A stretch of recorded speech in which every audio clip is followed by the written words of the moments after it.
FASTag को लेकर भारत सरकार ने कुछ अहम बदलाव किए हैं और वो अहम बदलाव क्या है उसको हम लोग जानेंगे मात्र 7 मिनट के अंदर अंदर। 7 मिनट की दुनिया में आप लोगों का सभी का हार्दिक स्वागत है, अभिनंदन है। मैं आपका होस्ट एंड दोस्त ललित राजपूत। तो जो व्यक्ति जिनके पास कार है या फिर जिनके पास कार नहीं भी है, उनको इन रूल के बारे में जानना बड़ा आवश्यक है, क्योंकि महत्वपूर्ण बात है। और ये जो रूल है 17 फरवरी से लागू भी हो चुका है। तो क्या है चीजें एक बार जान लेते हैं फास्टैग को लेके, टोल टैक्स को लेके।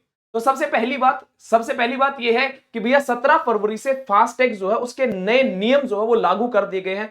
क्या महत्वपूर्ण बदलाव किए गए उसको एक बार जान लेते हैं।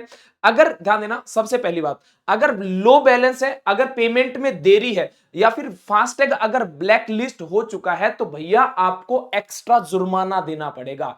तो ध्यान देना, कईयों की जेब के ऊपर मार होने वाली है और कईयों के ऊपर नहीं भी होने वाले। जिसने इसको फॉलो कर लिया नहीं है और जिसने नहीं फॉलो किया उसके ऊपर तो मार पड़ने वाली है। क्या है भैया इस नियम का मेन पर्पस, क्या है, क्यों लेके आए हैं इसका?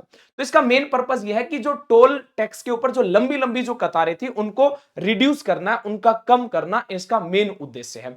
अब जान लेते हैं कि भैया क्या है इसके अंदर। तो सबसे पहली बात अगर देखा जाए तो ये फास्टैग के नियम है क्या, इसका मेन उद्देश्य है क्या? तो भैया अगर आपकी गाड़ी फास्टैग 60 मिनट से ज्यादा समय तक अगर निष्क्रिय मतलब नॉन एक्टिव रहता है और टोल पार करने के बाद 10 मिनट बाद भी वह सक्रिय मतलब एक्टिव नहीं हो पाता, तो आपकी जो पेमेंट है उसको एक्सेप्ट नहीं किया जाएगा। मतलब कहने का यह है कि भैया 1 घंटे पहले आप लोग रिचार्ज करवाना पड़ेगा। अगर 1 घंटे पहले रिचार्ज नहीं होता है, ठीक है, मान के चलो आप लोगों ने देख लिया कि भैया सामने टोल प्लाजा है, आप लोग वहां पे गए और आप रिचार्ज कर रहे हो, बात समझ में, आप रिचार्ज कर रहे हो, वो उस समय आपका वो है ना उसमें एक्टिव मोड में नहीं आएंगे आपके पास में, तो आपको 1 घंटे पहले ही रिचार्ज करना पड़ेगा। ठीक है, अब आपने लेट रिचार्ज करवाया और आपने देखा कि भैया आपकी गाड़ी टोल टैक्स को क्रॉस कर चुकी है, अगर उसके बाद में भी अगर आपकी पेमेंट डिडक्ट नहीं हुई है, कटी नहीं है, तो आपको एक्स्ट्रा पेमेंट देनी पड़ेगी। बात समझ में आ गई? अच्छा, मान के चलो भैया आपने टोल क्रॉस कर दिया, ठीक है, और पेमेंट नहीं कटी, तो आपके सिस्टम के ऊपर फोन पे एक आपके पास में है ना एरर कोड आएगा 176, को ये बताएगा कि भैया आपका जो टोल टैक्स है वो कटा नहीं है। अब आपको क्या करना पड़ेगा, एक्स्ट्रा चार्ज देना पड़ेगा, एक्स्ट्रा पे करना पड़ेगा। ठीक है सी। अब क्या है भैया, क्या है पेमेंट वाला मुद्दा, वो भी एक बार देख लेते हैं आपके पास में। अब देखो, नए नियम के अनुसार देखा जाए, अगर टोल रीडर से गुजरने के बाद टोल पेमेंट 15 मिनट से ज्यादा समय तक होता है, तो फास्टैग यूजर को अतिरिक्त शुल्क देना पड़ेगा। मान के चलो कि भैया टोल रीडर गुजर गया, है ना, टोल रीडर से गुजर गए, अगर 15 मिनट तक अगर बैलेंस नहीं कटा है ना, तो आपको एक्स्ट्रा पेमेंट देनी पड़ेगी आपके पास में। दूसरी बात, अगर इसके अलावा फास्टैग का जो खाता है उसमें लो बैलेंस है, मान के चलो कि भैया आपके कटने 200 रुपए थे और आपके खाते में 50 रुपए है, फिर भी आपको एक्स्ट्रा पेमेंट देनी पड़ेगी।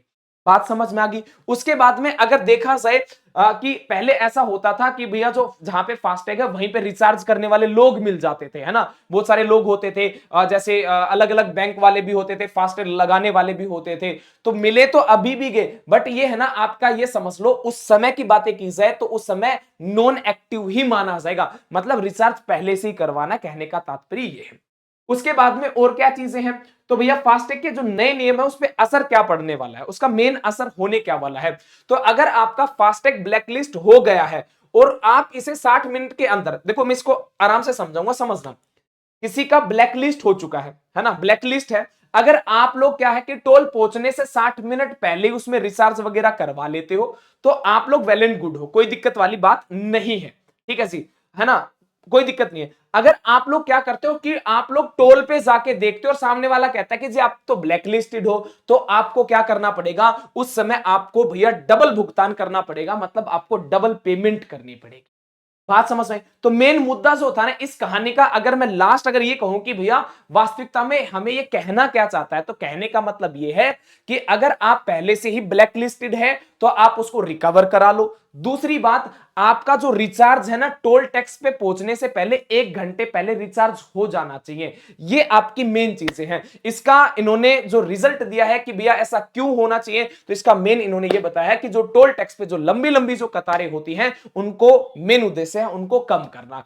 तो 7 मिनट में दुनिया, ये खबर आपको कैसी लगी सभी साथियों तक आप लोग साझा करना, जिसके पास गाड़ी है उसके पास में भी, जिसके पास में नहीं है उसके पास में भी, क्योंकि इंफॉर्मेशन जानना आपका पूरा पूरा अधिकार है। ठीक है जी, तो क्लास सारे के सारे जरूर बताना कि कमेंट बॉक्स में चीजें आपको कैसी लगी। जय हिंद, जय भारत।